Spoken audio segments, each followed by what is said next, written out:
Okay பாப்பா, ரொம்ப அற்புதமான ஒரு பேட்டி கொடுத்துறீங்க. எதிர்கால உங்களை மாதிரி மற்ற விளையாட்டுத் துறைகளில் விளையாண்டுருக்க குழந்தைங்களுக்கு நீங்கள் என்ன சொல்ல வரீங்க? அவங்களுக்கு என்ன நீங்கள் ஒரு கான்ஃபிடென்ட் கொடுக்குறீங்க?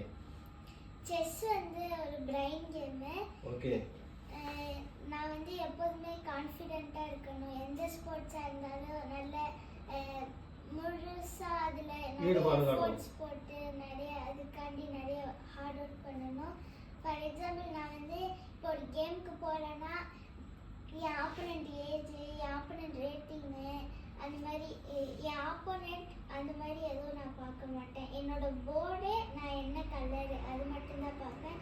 அப்புறம் நான் வந்து கான்ஃபிடென்ட்டாகவே இருப்பேன். எப்போதுமே இந்த பொசிஷனில் நம்ம கரெக்டாக விளையாடணும், பெஸ்ட் மூவ், அந்த மாதிரியே கான்ஃபிடென்ட்டாக எதில் நம்ம இருக்கோமோ அதில் நல்லா ஃபுல் ஃபோர்ஸ் கொடுத்தா எல்லாமே நல்லா எல்லாமே சக்ஸஸ் பண்ணலாம். அதாவது கான்ஃபிடென்ட்டு சொல்ல வரீங்க. குழந்தைங்களுக்கு வந்து கவனச்சிதறல் இருக்கக்கூடாது, எதை நோக்கி பயணிக்கிறோமோ அதில் முழுசாக கவனம் வேணும், அப்படிதான் சொல்ல வரீங்க. வாழ்த்துக்கள், வாழ்த்துக்கள், சூப்பர்.